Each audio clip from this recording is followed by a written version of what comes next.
Welcome to Before, During, After, a Smirk Experience podcast about performance from the inside. Every week, I'll sit down with a professional comedian to unpack how they prepare for a gig, what they're thinking about while they're on stage, and how they reflect once it's over. Because great performances don't just happen, they're built.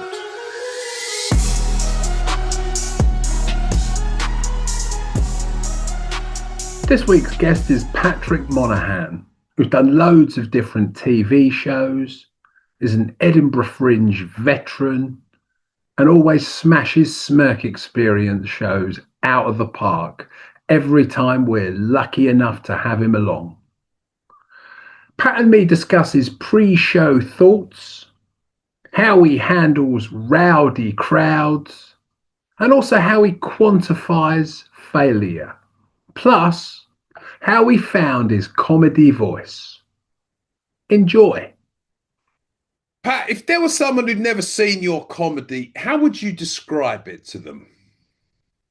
I would say the first thing I would say is it's not offensive. That's the first thing. It's for everyone.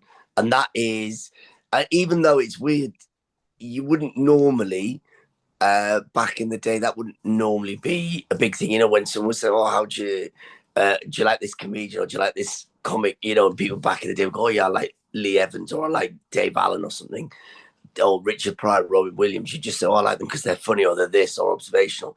But I think nowadays comedy has changed so much that I think it's like, and we're lucky in the UK, there's such a wide spectrum of it. But I think people want to know nowadays, it's not really so much about your style. I think it's more about the content. They go, right, what is this guy like? Is he a shock jock?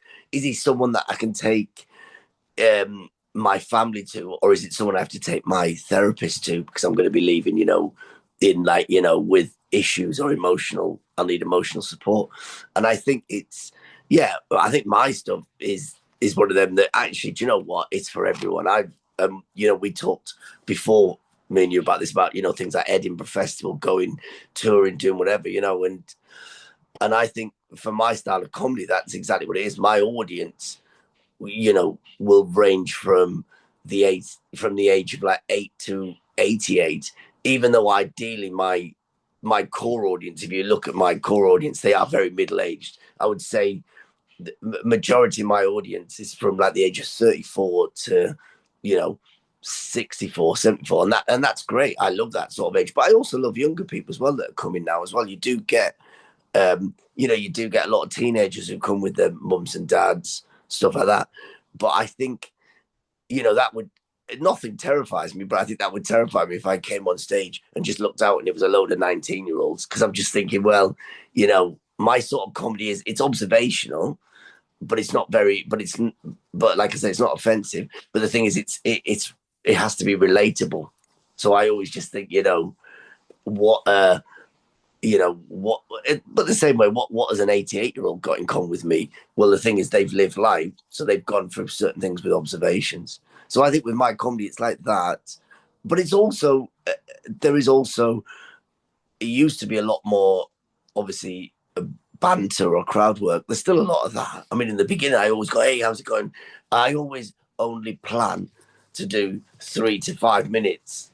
When I do a tour show, I'll do like the first half an hour and whatever, and I think the first half, 30, 40 minutes, I'll do a couple of routines. I'll write out a load of routines I'm going to do. And then the second half is much more solid material. But I do end up sometimes easily, you could do 25 minutes of just crowd work. And that's the thing, is when you go in to do club shows or when you're going back to do corporates or wherever you're doing stuff, sometimes you do tend to find, oh God, yeah, you need to shift again to make sure, I don't end up doing 20 minutes, 25 minutes of just crowd work. I've got to make sure that I can get some routines in as well. So I think that's my style. Yeah. It's very free flowing. It is very free flowing. Yeah. For people watching this that have never tried stand up or might have a limited experience of it, crowd work is a whole different kind of ball game in as much as, a classic way to do it is that you would write a load of stuff. Have Yeah. you noticed it when dot dot dot dot dot dot dot, or a funny thing happened to Mm. me, blah blah blah blah blah, all of those types of things. But what uh Pat is talking about is just going on stage and saying, "What do you do, love? What are his most annoying habits?" or whatever it is. And it is just venturing out into the unknown. That's Yeah. what it is, because you have no idea what the person's going to say. And part of your job is to react to what they Yeah. say or to make what they say funny. Yeah.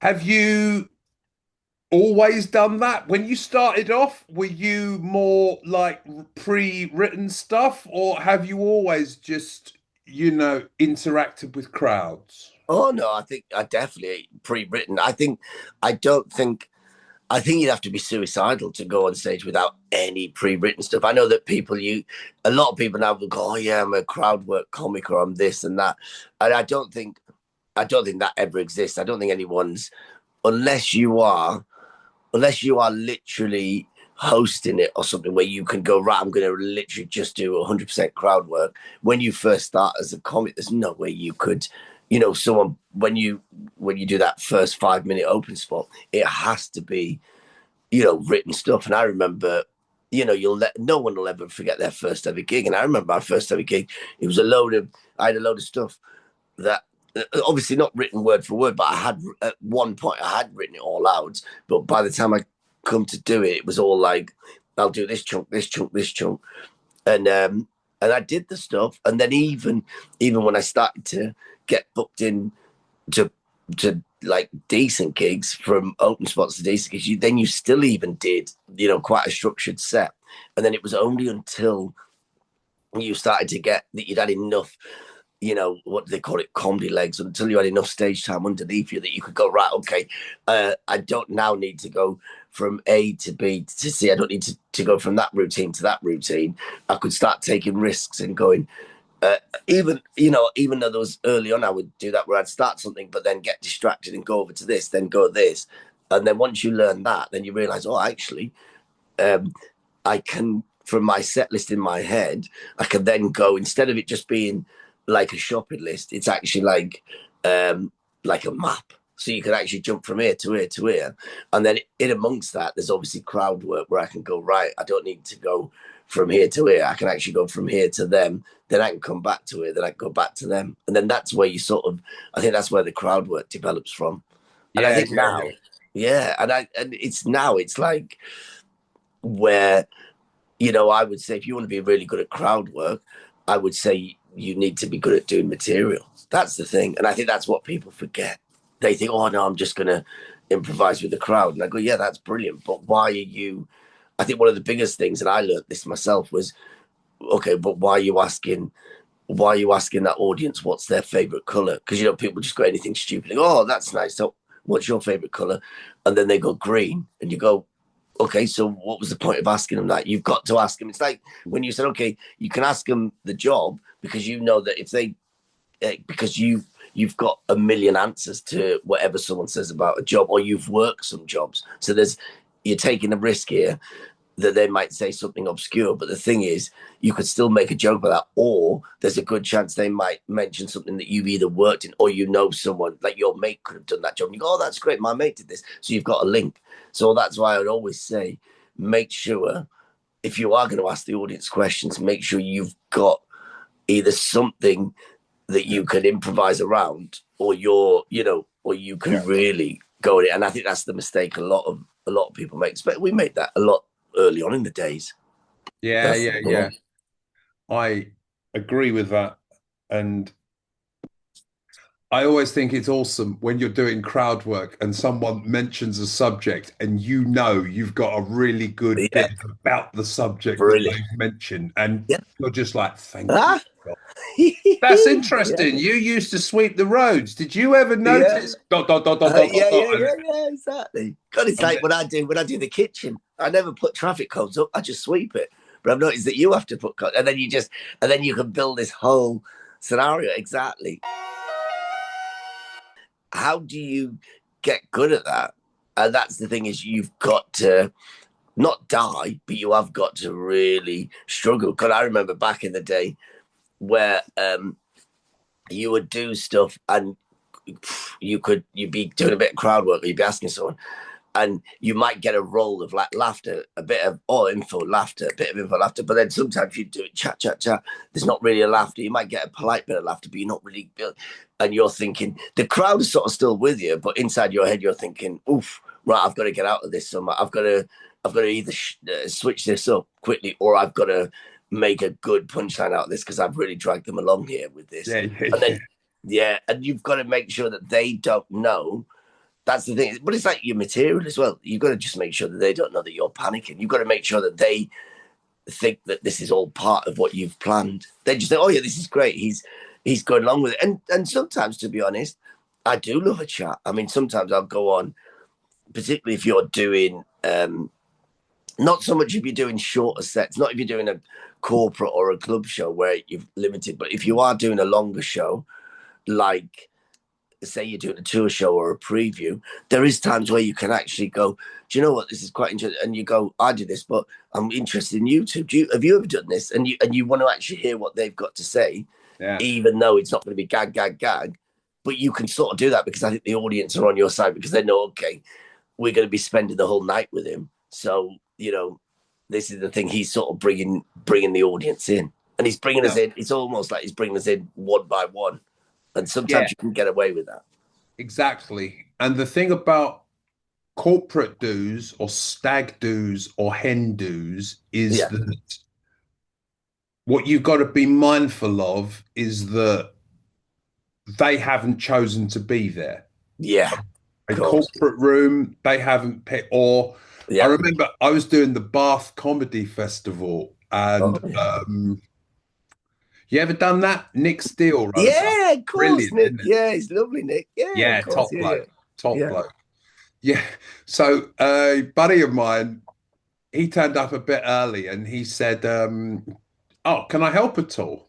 And he's quite a sort of outgoing, whack type bloke. So I said, "Yeah, I'm not quite full. Would you mind standing out the front and doing a bit of flyering?" And he's like, "Yeah, I don't mind. Hey, yours, he comes here." And I said to him just before he left, no stag doos, no hen doos. Yeah. And then about a minute before the show starts, the entire front 2 rows is this massive hen do. Oh. And it's like, none of you chosen to be here, right down the front. And funnily enough, I always found that hen do's are actually harder than stag do's. Oh, much harder. Yeah. Because with the stag do, you find who the gobby one is, and you sort of take him down a bit, and all his mates go, and they're all right. Women, and this is a generalization, but we're talking about, decades of gigs between me and you. Yeah. The problem with lots of hen do's is that you've just got people in there that want to talk to each other. Yeah, exactly. And and it's like, look, girls, this isn't a hostage situation here. If you prefer to go somewhere else and talk, that's really not a problem. There's a bar out there. Yeah. And obviously what you can't do is dig them out too much, just in case the crowd are like, yeah, what are you? Tough guy. What do you do? Beat them up as well. You're like, no, she wasn't listening to the comedy. So then I'm like, oh, Hendu, who's the lucky girl? Oh, it's you. What do you do for a job? What does your fiance do? Oh, you're both teachers. What do you teach? You teach drama. Yeah, they were always fit when I was at school. What about your fiance? He's a PE teacher. Oh my God, they're all bastards. This is never going to work. And you're balancing up, getting them involved, but doing it in a funny enough way that the rest of the room still, there's just so much going on. But if you've got the ability to do so, I think some people, when it comes to any form of talking to a group, forget that you want to still give the impression or make it a sort of two-way street. Yeah. Like, it's a shared experience, and that's something that your gigs do brilliantly. No, thank you. Yeah, no, but it's well, you know what? That's a great point you picked up about. I think with the stags, hens, whatever, anyone, and I always find that it alcohol is obviously gonna. It's so funny, isn't it? Because we work in an industry where alcohol does slightly make it easier. And the later you go on, the easier it can be, as long as it's not too late. But then again, it depends who's drinking the alcohol. And like, yeah, listen, you get like you said, a stag of rowdy blokes.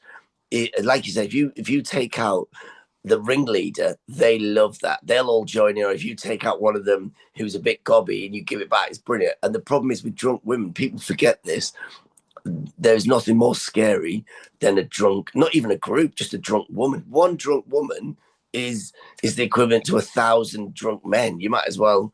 I mean, it's horrific. You think of the roughest town or estate in the UK, and you could play 1,000 of their men because you take the mic, and then all the other men will cheer and they'll laugh and they go, "Oh, look at that, he's got Dave." But yeah, you can never. There's no way you can. Some one woman, she's really drunk and she's being gobby. There's no way you can sort of take her out, even as nice as you are. In a way, there's no way her mates are all going to go, "Oh, well done. He took Sandra down well, didn't he?" They're all going to be like, "Right, Jack, he'll be back. I'm going to go and twat him. I'm going to go and kill him." And it's like, and you're like, "Yeah, but it's just comedy." And it's like, yeah, it's. So I think in them situations, look, you can learn from everything, and that's what I do. I learn from everything that you do, whether it's crowd work, material, whatever. When you do stuff, when you come off and you think, "Oh, that's weird. That didn't get as much a laugh as it did last night, or before it got a bigger laugh. Why didn't that work?" And sometimes, and it doesn't matter. Sometimes it might be, like you said, there might be the two front rows might be just full of hens and stags, but I still will critique it. I'll come off and go, okay, but still, why didn't not all of them laugh, or why didn't even one of them laugh at that? Because it can't be. That's not just their fault. Sometimes, not every single person is gonna, regardless of how drunk they are, not all of them are gonna be thinking in unison. But you can't get hard on yourself. But you've still got to take some value from it, because you got to come up and you go, "All right, okay. Do you know what happened there?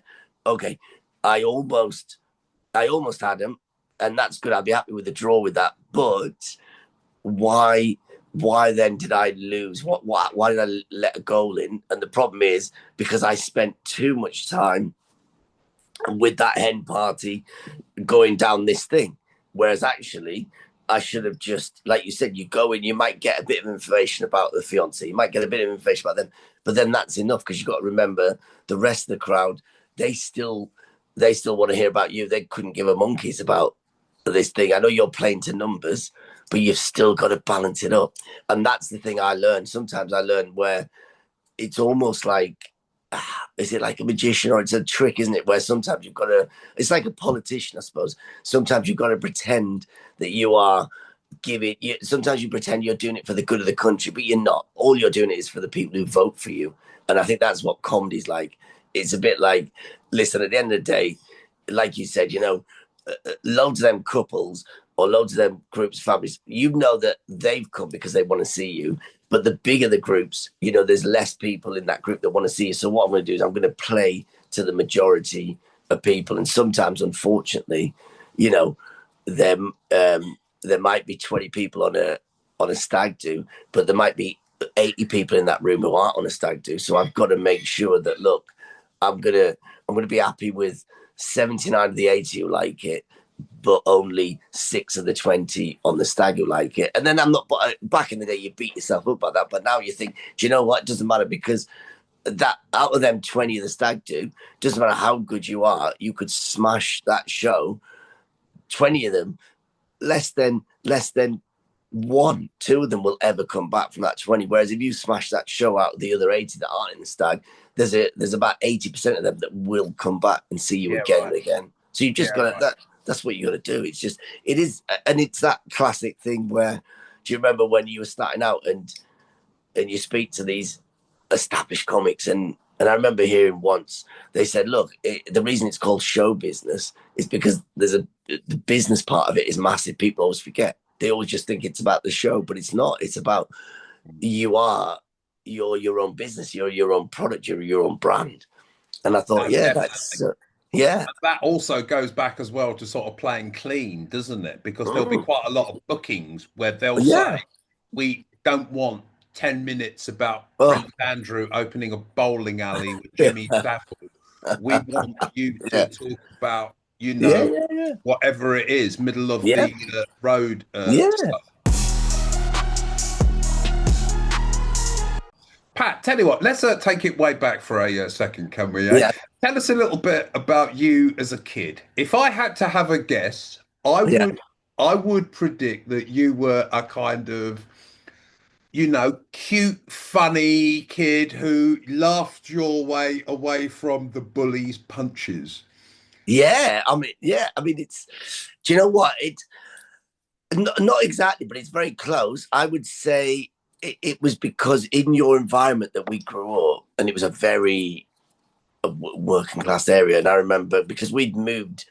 I mean, by the time I was not even a teenager, 12, 13, or becoming a teenager, we must have moved about 4 or 5 different places. You've gone not just different towns, countries, whatever, and you'd gone to different schools. So you're constantly coming in as that new kid. You're coming in as a new thing. And it's always that outsider mentality. So I think, and and the problem is you do realize you think it was like a case of, okay, are you going to are you going to fight? Are you going to fight everyone, or are you going to try and disarm people? And I think it was a point of where it did get to that level of, look, this is you're just going to have to start disarming people because you can't fight people your whole life, and you learn that as a kid, and it was quite a good experience. And I think I mean, it was hard, but I think it was one of the things that makes you because it was subconscious and accidental. Because I remember for years and years where I wasn't like you're not like the class clown. I don't think anyone is. There's no such thing. Where people go, "Oh my god, this guy's hilarious." Even the best comics today, if you look at people like McIntyre, Peter Kay, Mickey Flanagan, they wouldn't have been running around the class going, "Hey, do you know, hey kids, all right?" They would have just been like, the quiet kid, but they would have still have been able to hold their own sort of thing. And I think that's what all of us were like in terms of, and for me, yeah, that was definitely the same way. It was so funny because I didn't realize that that's what it was. It was humor. It was only until years after, until probably I was about 14, 13, 14, 15. And then someone was like, bloody hell, they went, God, you're crazy. The amount of stuff, because the amount of stuff when people say things, whatever, and sometimes that would just start a fight before back there. But whereas you just, for some reason, it just brushes off you, and then you just either laugh at them or you'll throw something back. And I said, yeah, but then I didn't realize that's what I was doing. I thought, well, yeah, well, that's what is the other solution? I'm going to go and get a baseball bat and I'll be arrested, or I'll put in solitary confinement somewhere for 6 months.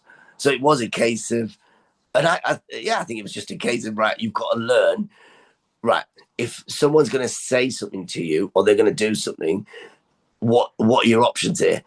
You can obviously you're going to have to take it anyway because they've already said it. But what are my options here? Am I literally then just going to say thank you, or am I just going to nod, or am I literally then going to start trying to give it back, or am I going to then? And I learned how to sort of like, okay, twist it back, give it back, and then also how to get in there before they were going to do it or something. You could start predicting what people are going to say, and I think that's probably where your comparing skills or your comedy skills or your improv comes from, because you could sort of look at an audience and you can sort of say, all right, well, look, there's a group of lads, but sometimes you can misjudge them, but you can look at people and you go, right, okay, well, there's a woman, she looks like she's absolutely wasted, she's going to be really gobby. There's people like that. Or there's a group of people, look at that guy, he thinks he's the alpha male, so you've got to keep an eye on him because he's deliberately going to try and derail you because he wants to try and look good in front of his mates. He's going to do this. So you do learn quickly about people. But like I say, once you get to a level of doing festivals or theatre shows, touch wood, there's not as much as that, but you will be surprised. You still do need that. No, definitely. So what you're talking about there, Pat, is what a lot of comics call reading a room, like Hmm. looking before a show starts. Tell us a little bit about your process turning up to a venue, in between turning up to venue and walking on stage and saying hello. What would be like parts of your process? What would be the Yeah, things that you're looking for? If you had to write a checklist, what would be yeah, the types of things that would be on it? yeah. So look, okay, so it depends if it, yeah, everything. If it's corporate, if it's a tour, if it's a stand-up gig, I always like to see what the venue is like because I want to make sure how close am I to the audience. That's the first thing I look at. So I've got to come in, make sure it's like I've done gigs, you've done them as well. You know where you've done like Leeds and Reading Festival, which are great gigs. I remember doing Leeds Festival, probably one of the biggest audience, like 5,000 people. But then I remember you're in this comedy, it literally holds 5,000, but then the stage is literally 20 meters away or something. So then I realized, okay, what you're going to do here is, so I'd have a quick look and I think, right, okay, how are you going to play this gig? What are you going to do? You can still obviously interact, but you've got to make sure you come in with material. You've got to really spell stuff out. And also, there's people who are going to be watching this who are literally, they're going to be about a football pitch away from you. So you've got to make sure that you still deliver it as if you're playing a gig where there's only 50 people in a little basement room. So first thing I do is I'm going to check to see, okay, how close am I? What's my, the sight lines? What was it like? Can they see me? And then the second thing, I'm going to try and it is slightly harder when you're doing a tour show because you won't get to see the audience until that's why I like having the first half and the second half because the first half is when you actually do get to see them on stage. But if it's a club show or definitely a corporate show, and this is what I love doing, where and sometimes the corporates are quite surprised because 9 times out of 10, when they say to you, "Look, do you want to come and sit with the people? Do you want to have a meal with the thing, or do you want to come and have a look?" The speeches start at 7:30, but you're not needed till 9. I always go, "No, no, I want to come in. I'll have a sit down. I'll have a look at 7:30. I want to see the speech. I want to see the room." And even in the same way as if it's a gig as well, obviously I can't get there early if I'm Dublin or something, but I'd always like to just quickly see a couple of minutes of the show just before you're going to go on, just to sort of get the atmosphere. Because you want to also see the levels. I've done it where you've turned up to gigs, or you've turned up to a show and you're doing it and it looks busy, it looks all right, but the laughter's all right. And I'm thinking, God, I'm thinking, am I struggling here? What's going on? And then you'll come off and they'll go, "Oh, that was great." And I thought, "Oh, really?" I thought it was, and they went, "Yeah," because they've just been, that's the sort of level. They haven't been, Yeah. because you in your head, you're thinking 100 people, oh, it's going to be 100 big laughers, but it's not, sometimes it's, I've noticed that posh people aren't as good laughers as yeah, more kind of normal people. yeah. A friend of mine used to run a gig, well, he might still do, in the Yeah. Barnes Art Club.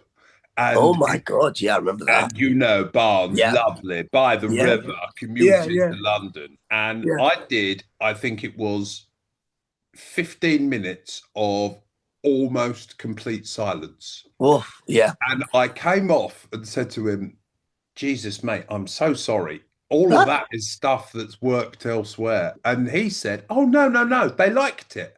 Huh? It was Yeah. like, Yeah. Yeah. Yeah. I Yeah. don't Yeah. know if they did. No, they And did. Yeah. I bumped into some of them afterwards or at one of the breaks, and people were coming up to me and saying, "Oh, that was very good. We very much enjoyed that." Huh?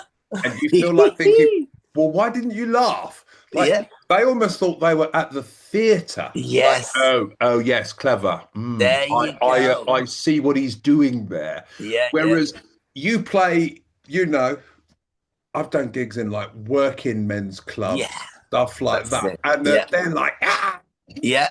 Yeah.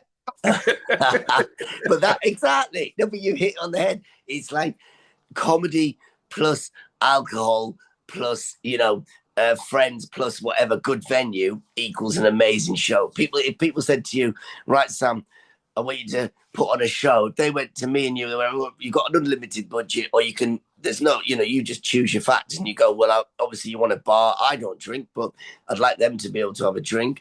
Good sight lines. I want this, I want it." And that's what you want. And also, I'm not bothered about, you know, it being, the swanky Mayfair club. I'd rather it was, just rougher where they can come in, they feel relaxed. That's the thing, because then that lets them laugh. But it's similar experience like that. I remember Edinburgh, where doing shows like Edinburgh, which has got a really middle class audience, like the Barnes audience. I mean, Barnes and all them areas, Richmond is just Edinburgh for August. It's just full of people like that.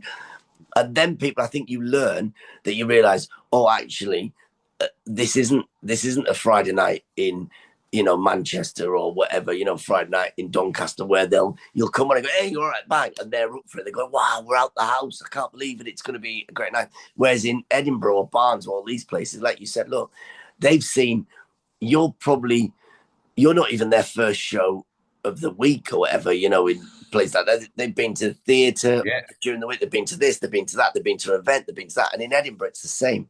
I remember when I was quite new in Edinburgh, and I went to see these shows, and they're not around Edinburgh, but they were like good, like where they were like comedy shows, and they were getting 5 stars nominated. They were all this big show, and I remember going to see the show, a few of these shows that were massively nominated, and it was an hour of, and it was packed. I mean, honestly, I've never seen that many people before, because I just started in Edinburgh, and I was sat in this audience, and it was absolutely rammed, all these people.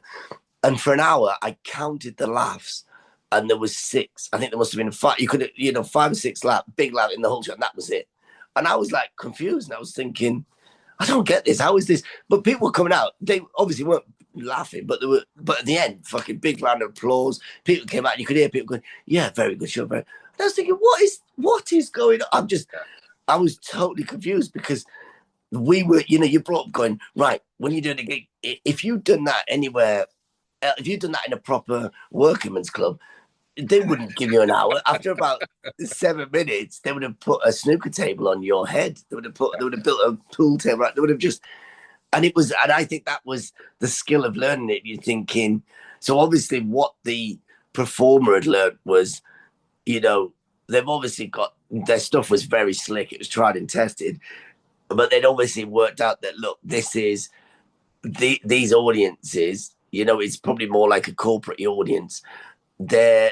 Most of it is, you're not gonna get. It's not a Friday night. This is like a Tuesday afternoon, Tuesday evening, where they've come through, and it was funny, because I was watching the audience, and it was like that John Malkovich. When you look, have you ever seen that movie where they're all like, he's got the mask, and they're all similar, and that show, it's constant. That show, I think it sold out the whole run. It got nominated, everything, and I was just thinking, it was quite interesting. You learn from that, and you think, sometimes you can't beat yourself up. Sometimes you can't,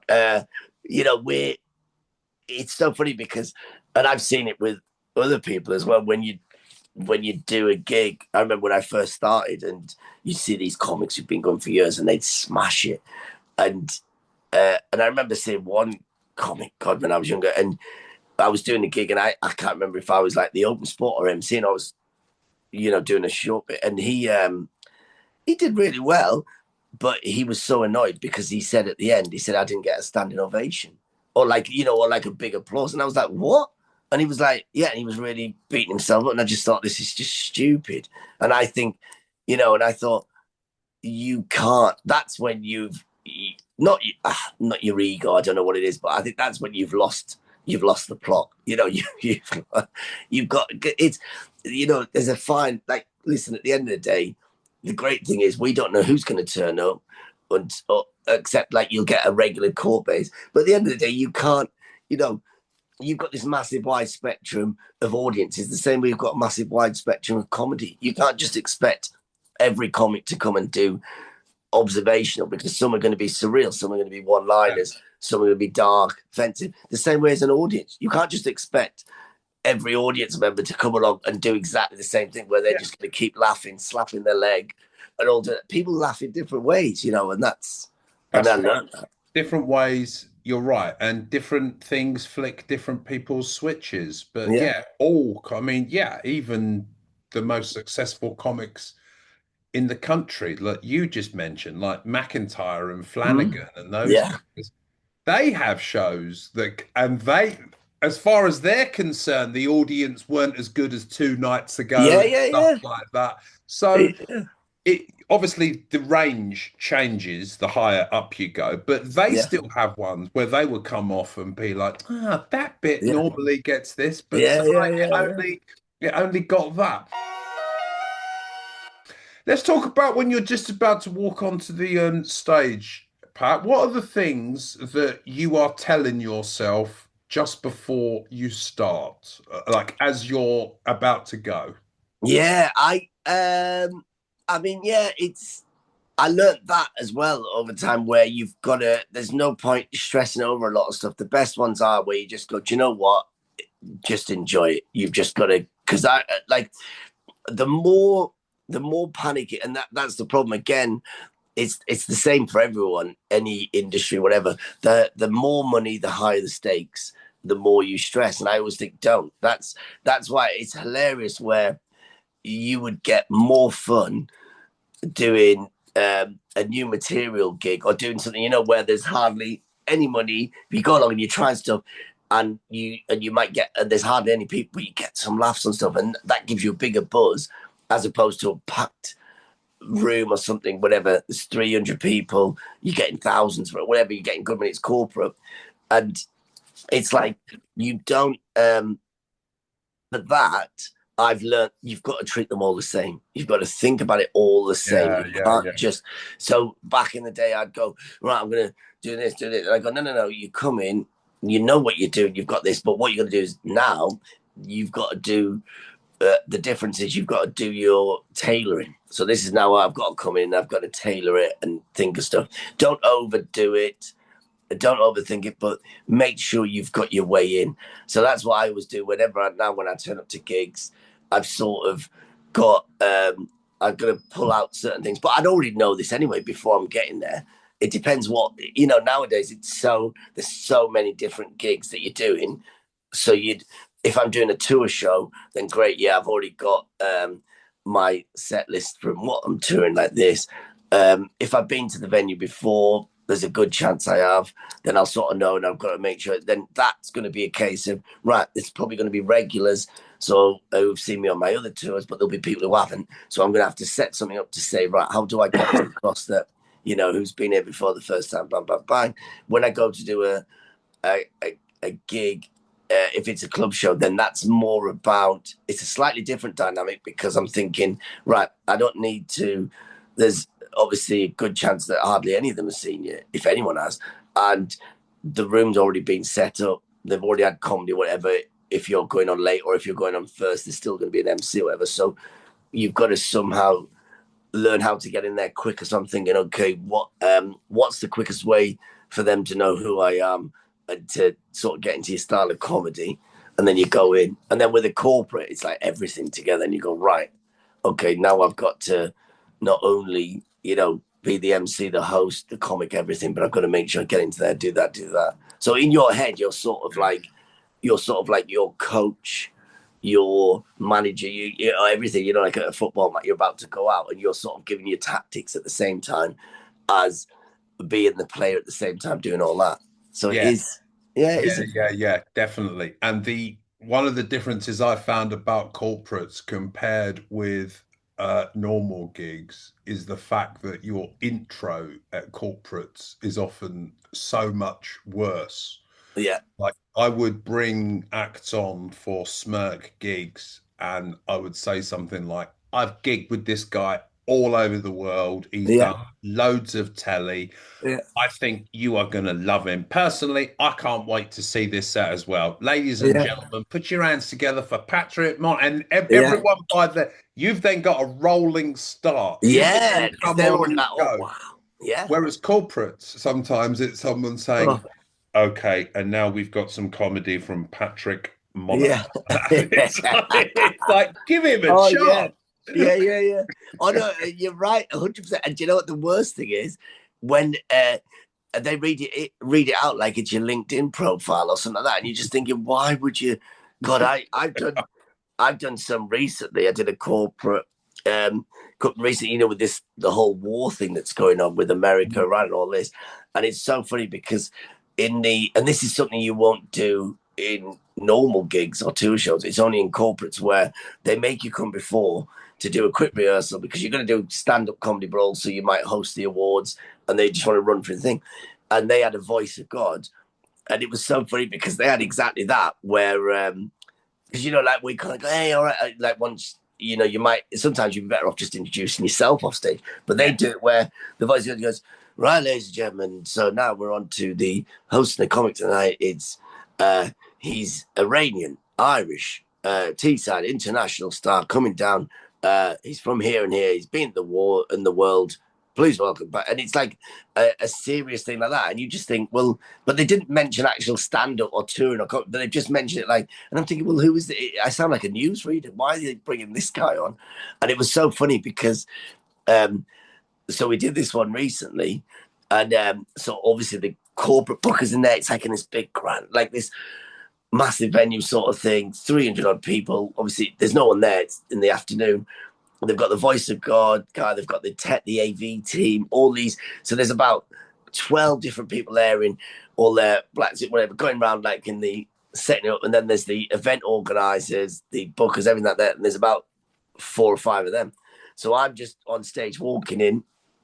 They do the announcement going, he's from here, Iran, and then I just come on, hey, and then it was funny because afterwards they went before the show. And they went, listen, they said, you don't mind if we lose some of that intro just because what's happening in the world, in the news and stuff about Iran and all that. You don't mind if we just go, he's from all over the world. Please welcome Patrick Monahan. And I was like, listen, if I'm honest with you, I didn't write any of that. I don't even know why you would even.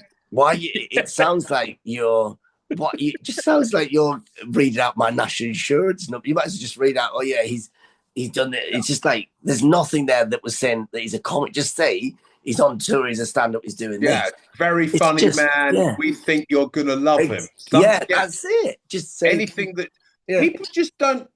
I think the big thing about lots of comedy and even communication more generally is about kind of empathy. Is about thinking, what are the other people in this room thinking now? And more importantly, what would I like the people in this room to be thinking now? Of course. Yeah. Once you get that, you just work back from that to the start, don't you? So it's like, okay, well, I want these people to laugh at this comedian. So if I say that he's funny and he's been gigging for years, then the chances of them going, oh yeah, go on then, let's listen to him, are better than if I just read out parts of a LinkedIn profile. Oh, exactly. 100%. I mean, look, people just don't think about stuff like that, do they? Yeah. It's weird. God. No, exactly. Well, do you remember what was it?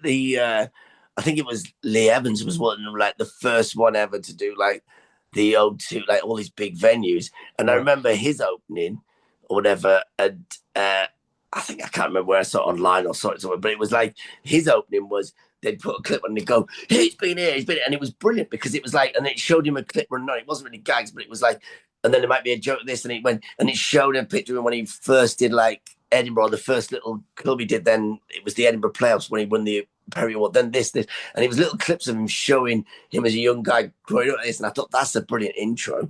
As opposed, they didn't do like, here he is. He was born in Southend. He likes this. He goes fishing sometimes on a Sunday. His mum and dad, he's been to these countries. He's got no, just get on with it. And it's and I think that's the best way to do it. Yeah, pump up the tires. Like people say, if you want to elicit a reaction, the first thing you have to do is show a reaction. Yeah, to because people take their lead. I often find, like, having spent years talking to groups of people, that they're actually people that don't have experience of it, don't realize this, but crowds are kind of like sheep, aren't they? They can be kind of led places. Yeah, of course. If you do it in the right way, people take their lead from you as a speaker. If you're nervous, everyone gets nervous. Yeah. If you're relaxed, just with your arm on the microphone, evening everybody, everyone else relaxes. So people don't realize that you've got to just You've just got to be how you want the audience to be, and it just kind of goes through the room, doesn't it? 100%. That's such a good way of saying. Yeah, no, you're right. We've seen it a million times where where you'll watch someone like Billy Connolly, and like people say he can read the telephone book and it'd be funny, and you go, yeah, but that's it. If you actually analyze his material, yeah, there's some good stuff, but that's if you repeated that, no one would laugh as much. They'd be just like, well, yeah, that's all right. That's a nice observation, but I don't think where it's because he's found his comedy voice. He's so good at doing that. The same way, he's talented in that. And the same way that when you see, and we've seen it a million times where you've seen someone who is a bit more up and coming younger or whatever, they're like, haven't done as many gigs, but they've got like a lovely routine. And you watch the routine and think, God, that's well written. But they're just struggling, the audience like that. And you're thinking, yeah, because they're delivering it like they just haven't got the experience. They haven't found their voice, and they're trying. And it's such a shame. And you just think, God, that material, yeah. That's what you're talking about. Another way of talking about finding your voice is to do with like personal branding, isn't it? Yeah. If you look at successful comics, they've got very defined brands. Yeah. Like I had my stage persona is like an exaggerated version of me. It's relatively kind of like likable and stuff like that. And I can remember I had one joke in there that was a bit kind of shocking. And I can remember coming off stage and people saying to me, great set, but you should take out that joke. That joke isn't you. If you see really, God, yeah. When you were starting off, Pat, did you experiment with different styles, or have you always been the Pat Monahan that we know? Well, no, oh God, no. I think. Look, when I first started, like I said before, it was very tight. It was joke, joke, joke about this, and it was about that, and it was more like it's always been very conversational. Is that what you said? It's always been very much like. It's never been like when I say jokes. It's never been like me just standing there doing one liners. It's never been like that. But also, it's never been. It's never been dark. It's never been. And I think similar to you, where I've done stuff, and if I've suddenly mentioned something and I've gone off and done something else, and I have had people going, "Oh yeah, that was great, that was it," but they went that one, oh yeah, that's not, oh that was a bit weird for you to talk about that or do that. Right. So I've always. And I've always subconsciously thought, actually, yeah, that's right. Because I don't think, look, at the end of the day, there is no subjects that no one can. That every subject is on ground. You can talk about whatever you want, but in terms of comedy, you can talk about anything you want, but it's got to be funny. It's got to be relevant. Absolutely. And I think that's the thing that I find, and I think that's the problem now, where you've got like people go, I'm shocking, I'm doing this, and I'm going, well, firstly, if you have to tell people you're shocking, you're not shocking. And secondly, just because you're mentioning a topic that nobody's really talking about doesn't mean that you're shocking. It just means that you're either naive or you're deliberately trying to do something. Because there's so much great humor out there, topics to do. There's no point talking about something that's just like, well, it's just pointless, because it's like, it's like, okay, look, a classic example, there's so many different types of food now around the world. We can eat everything, grain, rice. We can have, you can have pasta made out of carbonara. You can have pasta made out of cabbages, leeks, whatever. You can have it.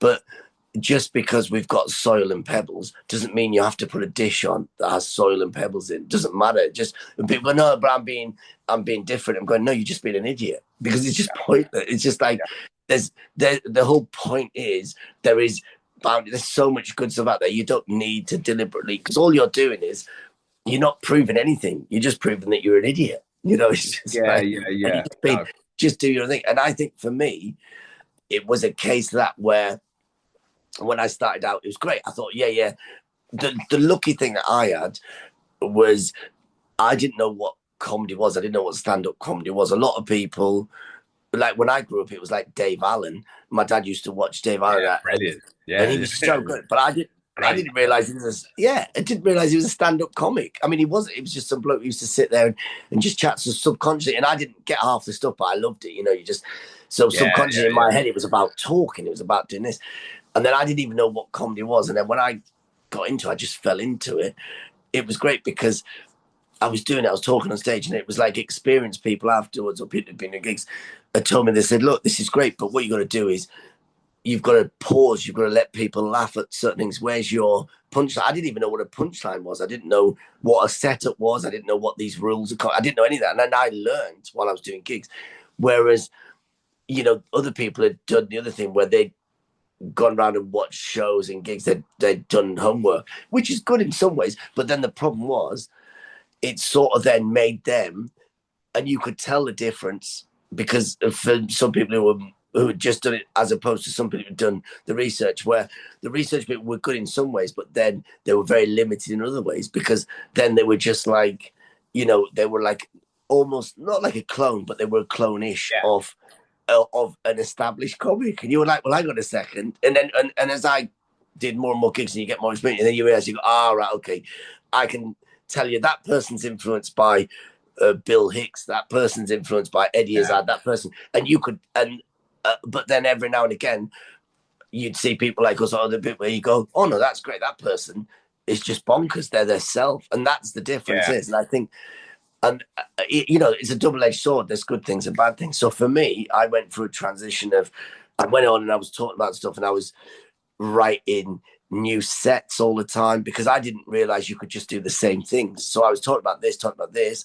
It took me, I think after so many gigs, a dozen gigs or whatever, and then again another established comic, like a comedian writer guy, he was lovely, and he was going, what happened to the stuff you were doing before? And I said, what do you mean? He goes, I was gigging you a couple of weeks ago, and you had this routine. It was nice. And I went, oh yeah, you have done that. And he went, no, what do you mean you've done that? You have to keep doing that. You can't just that. Out of all of that bit worked. Why are you not doing that? And I thought, well, I've already done it. So I thought people were saying, going, who to? What, to 12 people in a pub? Like, and I didn't realize. I thought, oh yeah, he's right. Them 12. Oh yeah, that's because in my head. Yeah, because once you said it on stage, that's it. I thought the whole world had seen it, but they hadn't. In my head, they had. So I was like, oh, nuts. So then I went, so then it was a case of going from that to then you're getting some structure, and then you get that, and then it was funny because I would start doing later gigs, more clubby gigs, and then I realized that you know, I swore now and again, but not much. I mean, off stage, I swear like a trooper in conversation, but on stage, I remember not really. And then I remember sometimes late night, if you're doing late shows, you might get away with bits and pieces. But then I gradually found that actually I didn't really swear on stage. And I realized that, oh, that's great. I would get in this nice audience where, I mean, they were still rowdy, but you were still getting, and it was a better way of doing it. And I just realized that over time, not subconsciously, never planned it, but you just become this sort of cleaner comic that because you're obviously they're comparing you to a lot of things. They're comparing to what the comics are, and they go, oh well, he's a clean comic, you know, there's no swearing, there's nothing.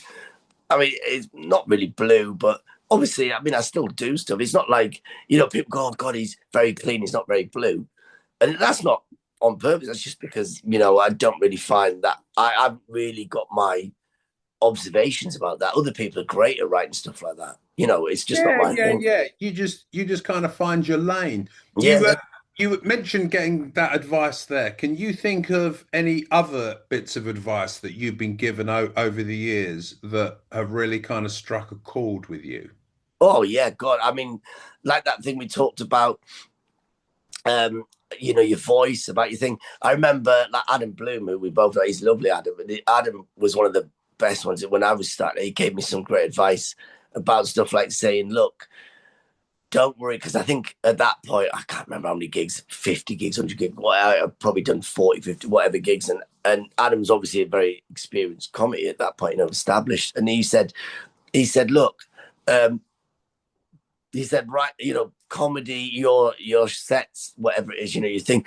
He said it's like shedding skin, and he said that, look, you don't worry about your first, how many gigs have you done? I can't remember, maybe 40, maybe 70, whatever. And he said, listen, don't worry about your first 50 gigs, your first 100 gigs. All that is just getting your, you're just getting your legs, you're getting your stuff. And it's true. It's like anything that you do in life. If you want to play sport, if you're playing football or whatever, you're not, if a kid went out there on his first 3 matches and suddenly started dribbling and scoring goals like that, it just wouldn't happen. And it's the same with comedy, with anything. It takes hundreds of matches, hundreds of runs, hundreds of things. And it's the same with that. And he said, look, don't worry about that. Just do the gigs for the thing. Just get yourself comfortable being on stage, doing stuff.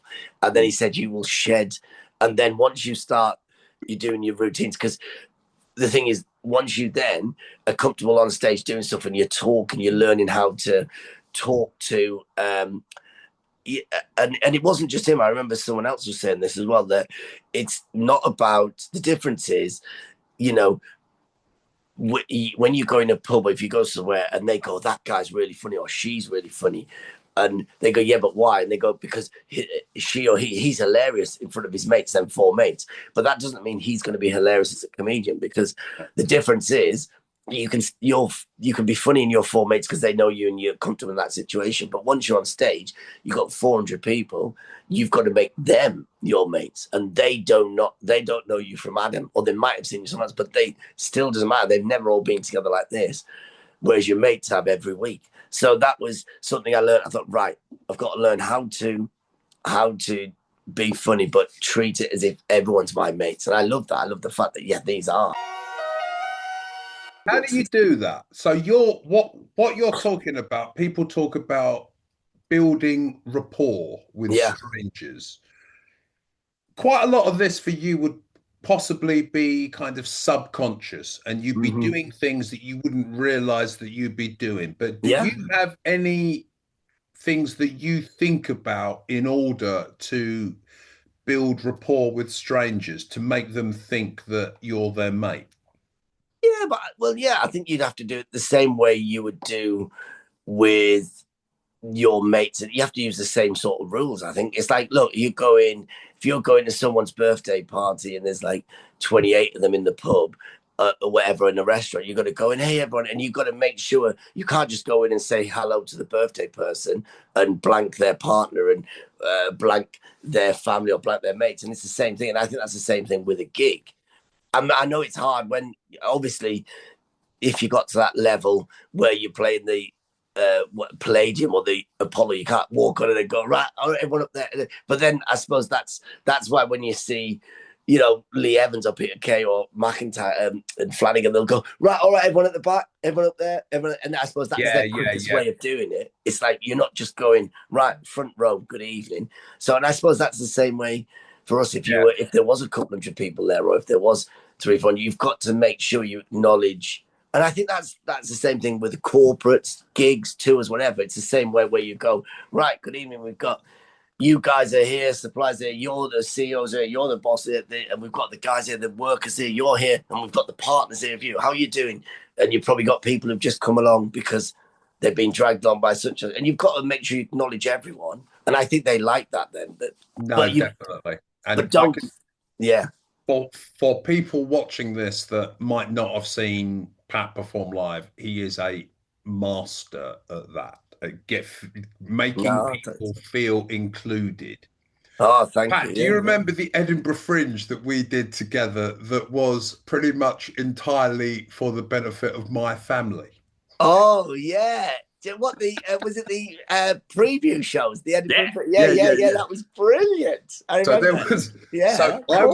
I was running nights, and I was also doing the Edinburgh Fringe that year. So I thought, partly for my own practice, but also because I'm just a comedy nerd, I'd arranged to do this thing called Smirkfest, where for a whole week we had every night 2 comics doing their Edinburgh previews, and we got some good names to do huge. it. And the trouble with Edinburgh previews is that the festival's on in August. Oh, yeah. So, and comics, quite often it's not until a few months before that they've got the show, ready Yeah, to sort of ready. Yeah, take out and show people. yeah. And the trouble with running previews in July and June is that there are bigger beer gardens full of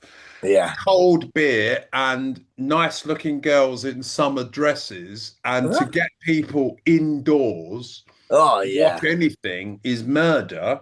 Yeah. And it just so happened that I think it might have been the first week in July. All of May and June was a Oh, washout. The week that we were doing it was the oh. first sunny weather of the Yeah. whole year. We had to pull a few of these shows because the audience was literally zero. And Mm. the etiquette is for the less experienced comic to be on before the more experienced comic. So I messaged Pat and said, look, you don't need to come down. I'll just start the show myself. I'll do my hour, then we'll have a break. So if you want to come at, I don't know, 8 o'clock, you'll be on at about 8:30, whatever it was. And Pat, to his eternal credit, was like, no way, man, I'll come down and bring you on. Yeah. You bring me on, I'll bring you on. And I was like, oh, you haven't got to do that. He's like, I want to, I want to. Yeah. What time are you starting? Well, I thought I'd start at this time. Well, I'll be there earlier. So anyway, me and Pat are at the back of the room. There's probably about, I don't know, a dozen odd people in this room, which for that time of year, compared Yeah. with the other shows, Oh, was like bloody Woodstock. yeah. And Pat said to him, so, have you got any family in to me at the back of the room before? And I said, yeah, I got family in. And he, Huh? oh, which ones are they? And I said, all of them. Yeah. And Pat's like, Yeah. what? What do you mean all of them? Yeah, that's my mum, that's my dad, that's my Yeah. cousin, that's my auntie, that's my cousin's girlfriend. And so Pat went on and was just like, hello, Sam's family. And I Hey. went, yeah. And then he spent about 10 minutes. My family thought it was like having our own personal jester. Oh, it was brilliant. No, I remember that. It's such. And That. it was just wonderful. It was Oh just God. brilliant how you did that. And No. you are really flexible about all types of. You mentioned a bit earlier on, Pat, We about should have. We you should have mentioned previews like that all the time, Sam. That should yeah, be. right. That Yeah, should yeah. Be, that should be the blueprint for it. Every Hire up preview my should be Sam's family. yeah, right, exactly. And for some shows in Edinburgh, 12 in the audience Yeah. isn't a bad Oh, that's not crowd. bad. On a Tuesday night, that'd be beautiful. What, 12 people are up for it? That's brilliant. Yeah, right. Yeah. Yeah. It's pretty good practice. Yeah. Pat, you mentioned earlier on about going over shows Yeah. after they're done. Yeah. What ways do you assess your shows? Are you someone who records them? Do you go back over notes? Do you sit up all night stressing about it? What is your process after a show's finished for you to hopefully be better for the next one? Yeah, so I would definitely record it. I always say to everyone, why would you not record it? That's just because it's either there's so many ways now to do it. Everyone's got a mobile phone. You've got that voice recorder thing, or even you can actually film it. A lot of people film it now. I do that sometimes, where you film clips for social media, because sometimes you don't know, something might happen that's great and think, oh God, I'm glad I got that, and then you can use that. And but I always like to voice record it because not after the show I won't listen back to it, but it's when I go to do my next one. What I'll do is if I'm driving or I'm going there, I'll listen to it because I want to hear how I said it that night and why did it work that time, or didn't work as well that night. What happened? And sometimes it is wording. And sometimes, it's just the rhythm. You just totally got it, and it is comedy, I suppose, is a bit like writing songs or poetry or whatever, stuff I've never done. But I get it when you listen to the lyrics and they listen to it. That's beautiful. Oh, that's brilliant the way they've done that. And I think comedy is the same way. As long as because you can listen back to it and you can go, oh God, you go, right, I see why that didn't work because I didn't even bloody set it up properly. I just jumped in from this thing, talked about this. So half the audience are thinking, well, we sort of understand, but I don't. But I've never done this before. I don't understand what this thing is. He's talking about whatever this or whatever that, and then it's like, and then for the second thing, yeah, I do have a set list. So what I'll do is before the show, obviously, I'm going through that. I'll write a new set list, or I'll have a set list. If it's a tour show, I've already got the set list from like last week. I might add some bits to it, and then once the show's finished, or even if it's a club show or a corporate, I always like to look back at the set list and go, what did I do? What order did I do in? Did some of this work? What worked? What was all right? Did I try any of that new stuff? Did I do that? And then I like to do that. And definitely the obsessing over it at the end of the night, all night, it's not worth it. I remember the first time you have like tough gigs or bad gigs, you don't realize actually long term they're much better for you. I mean, it is hard. It's like anything. It's like, if you run a marathon, the first time you do that long run and you hit a wall, that is great for you, because even though it's horrific at the time, once you get past that and you still keep going running, you've broken it. Now you've become the next level runner, and that's the same. Yeah, exactly. And that's comedy. That's the thing where I remember having a run of great gigs of like 4, 5 gigs, 6 gigs, and you're thinking, oh, fuck, this is great, I've got it. And then suddenly, boom. Yeah, exactly. It's when you fail that that your learning spikes. Oh, God, it's so easy just buffing up your nails when blokes want to buy you a drink or follow you on social media. Promoters want to book you. Yeah. When it goes wrong, you go, right. What happened? Yeah. And people, I think, are so worried about that, but you're a lot more resilient than you actually think you are. I can remember, I haven't been going very long, and I won't name the comic for reasons that will become apparent, but he basically died at a gig, and I was watching him, and I hadn't been going very long, and to me, it was like this knife twisting, and I was going on later that, and the whole stress. And he came off, said hello to me, but he was pals with another comic in the green room that he knew better. And he was getting changed out of his show outfit just into his normal clothes to drive home. Yeah. And he spent the whole 5 minutes just chatting with his mate, saying, how's the family? Oh, wonderful. Yeah. And the kid, are they? And you were moving, weren't you? Oh, I've heard it's really nice up there. And I can remember just looking at him like, how the hell did you have that conversation after you've just come up? But he was just bulletproof. Yeah. He was just level-headed enough to go, Matt, some you win, some you lose. Yeah. I still get paid. Let's just go on to the next one. And you just build up this kind of like armor around almost. No, I couldn't do that. I mean, oh my God, I'd be coming off. I mean, I wouldn't be a wreck, but I'd be coming off and going, all right, guys, I was going to go, oh, God, that was a tough one. I go, I don't know what happened. I'd be sort of chatting it through, but try to analyze it as well. Yeah. Going, which is why it's really helpful to have a recording of it, isn't it? Yeah, exactly. People don't realize as well, there's too much to think about while you're on stage to really effectively analyze it in real time. But afterwards, it's just so obvious. You go, that wouldn't work. I missed out that whole chunk of the setup, and they didn't understand that bit. Oh,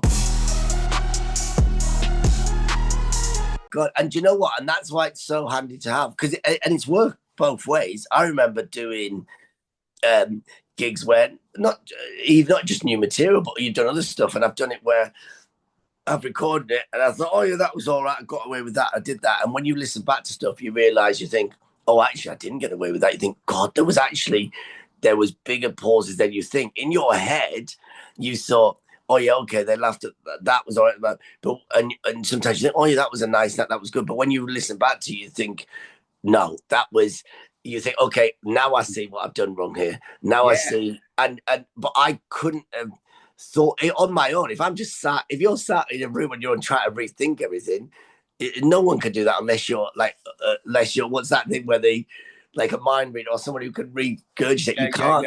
Yeah. So it was like Rain Man or yeah, something like Rain Man. like Yeah, that. exactly. To think everything back. And when it's oh my god, so it's great when you listen back to it because then you're like them in the audience, and then I think, oh wow, okay, so I thought this was all right, but actually, I've done the opposite. I've spent 3 minutes doing a setup which had no irrelevance whatsoever. It's like them. It's like when you see stuff like when you meet some lovely old person, you're at the bus stop and you're having a chat, and then they're going, "Oh, I'll tell you this a funny story," and you can tell if you just get to the end bit. I don't need the detail, and it's like that where you've done it on stage where you've gone like, anyway. So I was leaving the house. Oh, this funny thing happened to me at the supermarket.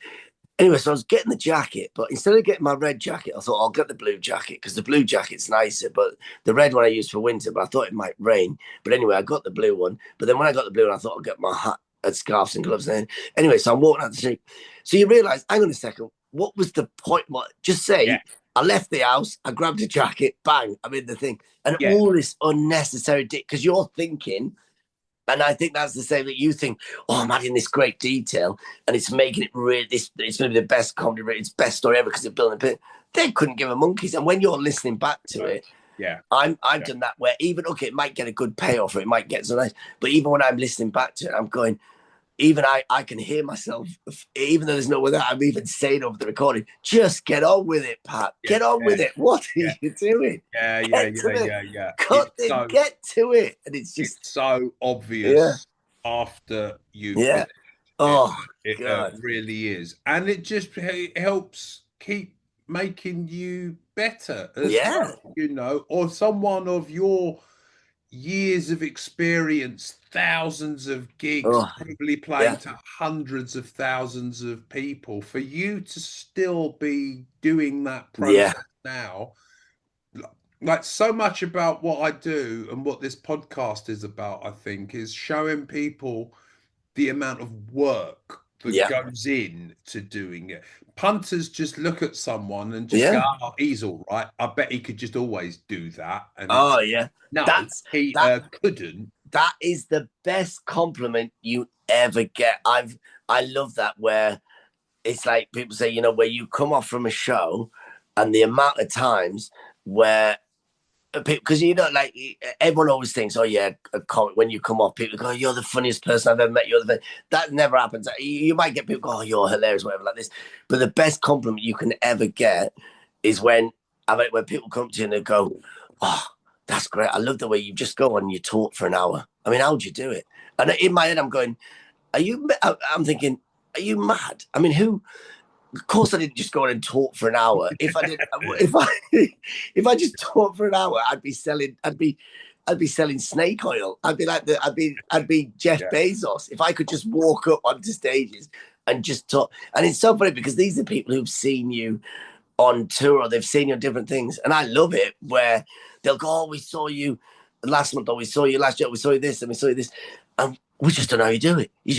You walk up there and you just talk. And it's brilliant. And you just make it all up. And I'm like, and I think that's a compliment because even they can't see any of the nuts, the crannies. They can't see any of your work. They literally just see that.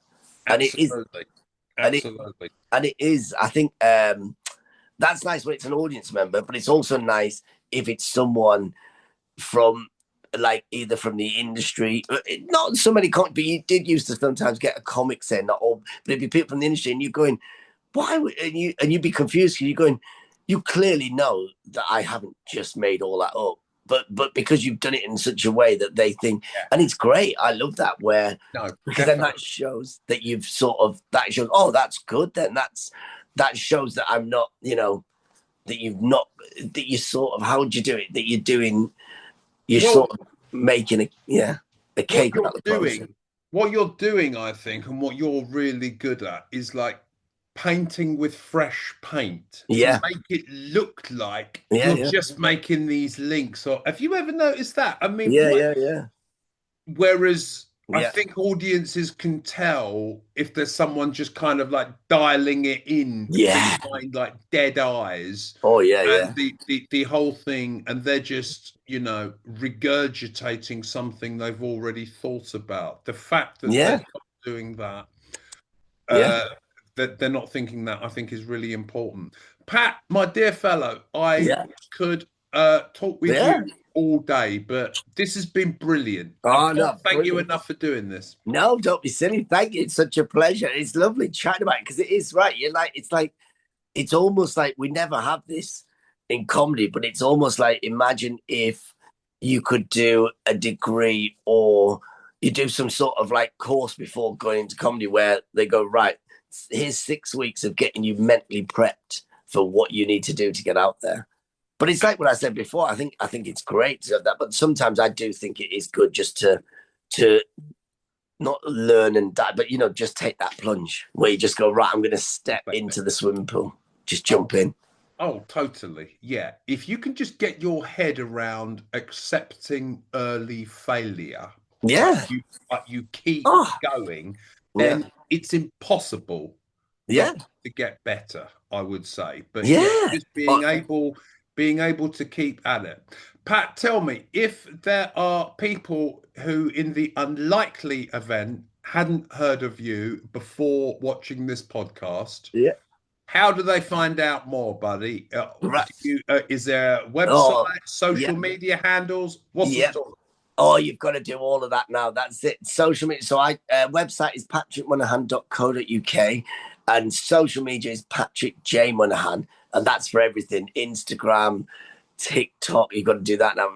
Facebook, X, and YouTube. I mean, that's what I love about nowadays, where you get a video clip, I put it out, and then you put it across all 5 platforms. I mean, it's crazy, isn't it? Brilliant. I mean, if you aren't already, go onto the socials and subscribe to all of Pat's, because he put some brilliant stuff on there. But just as importantly, go onto the website. In fact, more importantly, go onto the website and see if he's coming to a town near you soon, because you Yes. would not be disappointed. Patrick Monahan, thank you so much Thank you, for your Sam. time. Pleasure, Sam. Thank you very much. It's been absolutely lovely. I Love it. really enjoyed it, and hopefully we will get to cross paths in real life very soon. Yeah. No, definitely very soon. Yeah, yeah, yeah. Oh, Definitely. man. Cheers, Yeah. Pat. Thanks ever so much, buddy. Cheers. Thank you, Sammy boy. You're a legend. So there you are, the mighty Patrick Monahan. I think there were loads of takeaways from that talk, but here are 3. Number 1 is to do with reading a room. Who are you talking in front of? Is the energy high? Is it low? Are they drunk or sober? Have they chosen to be there or made to come along? All of these factors should have an influence as to how you deliver any talk. Number 2, try and start a dialogue instead of a monologue. Anyone that's seen Pat perform will already know he is a master at it. Here's a tip: try and talk with an audience and not at them. Number 3, I was really interested in the time it took Pat to find his style. Comics call it finding your voice.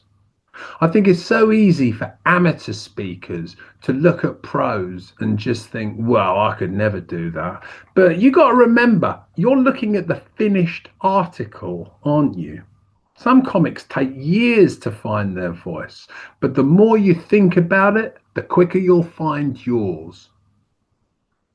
Thanks for listening to Before, During, After, a Smirk Experience podcast about performance from the inside.